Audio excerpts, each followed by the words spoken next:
Welcome back to Coach Cameron's podcast. It is May 10th, 2019, and it is Mother's Day for all my Hispanic friends. So happy Mother's Day, and it's Mother's Day for everybody else this Sunday. I encourage all of you to celebrate both.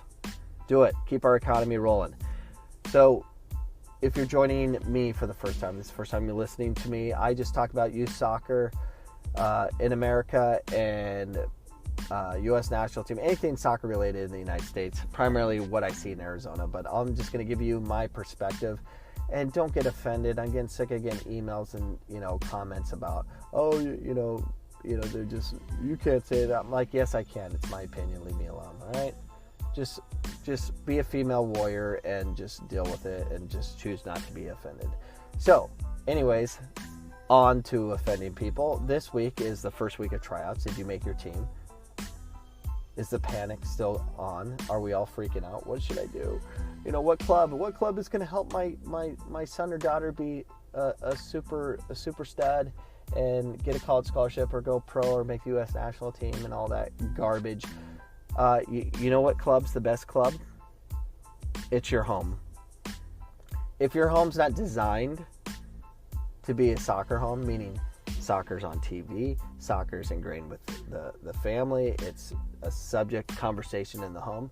If they're playing with a soccer ball in the backyard, inside the house, in their bedroom, and they're not playing Fortnite so much or playing FIFA, you're putting your child in a very good situation. If you're not doing those things, you got problems. It's not going to happen. It has to be part of your culture. That is the foundational. It's the foundation of their development. You have to have it in the home. You can't fabricate them. I have a whole episode about the fabrication of soccer. There's a difference between the real thing and a fabricated form of it.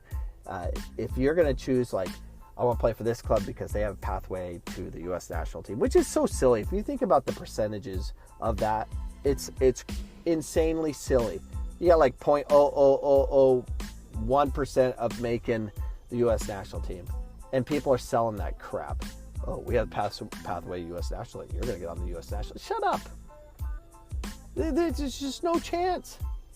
You should just, if it happens, great. But just love the game, learn the game, embrace the game, and take it. If you want to push for those levels, so be it. But it's not because you belong to a club. It's, clubs can provide you opportunity to be seen. But thank heavens we have cameras. We have YouTube. You can post things.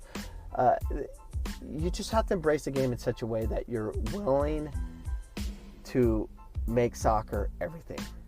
It has to be. I've seen families that participate in my Bears Academy where I'll see them at indoor arenas in South Phoenix playing. I mean, they're just they play on 3-4 teams because they love the game. And it's mom with, I've seen a mom with, speaking of Mother's Day, a mom with their infant child, and then another 5-year-old, they're, watching 2 kids, and then their 8-year-old son's playing indoor, and then they stay and play another indoor game, and then they're playing in some outdoor game. They're playing 3 games in one day.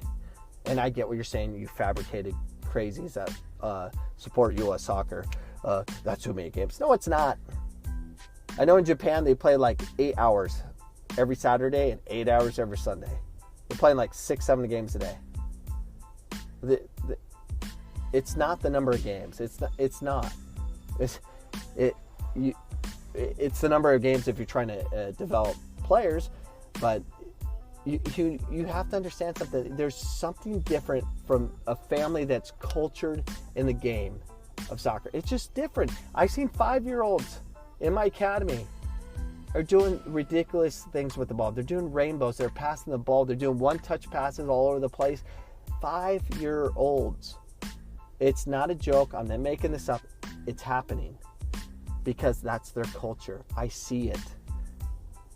So what you're going to do is you're going to try to compete with that, and you're going to put them in some club that costs $3,000-$4,000 because they have a pathway to something, and suddenly your kid's going to be good, and you're going to do a lot of speed training and dietitians and all that garbage. That doesn't come close to someone that's from a home that's based in soccer development. So let me help you all out here. You have a chance to change your child's future as far as changing your home. Change your home. Make sure they are touching the ball nonstop. Make sure you're watching the game of soccer. Make sure you're pulling your kids out of soccer to watch Champions League or World Cup or whatever it may be. You need to get your kids sold on loving the game. And you can do that. It takes a while. It takes time. But you have to push them for that. They have to touch the ball so many times. They have to play so many times. They have to engage the game in so many ways. They have to compete with better players, play with older players. There is a whole level of development that comes from the home. You cannot buy talent. You can't do it. You can't go buy some English-speaking coach and some club that says we have a pathway to DA or pro or whatever it is. Come play for us. It doesn't work. It doesn't work.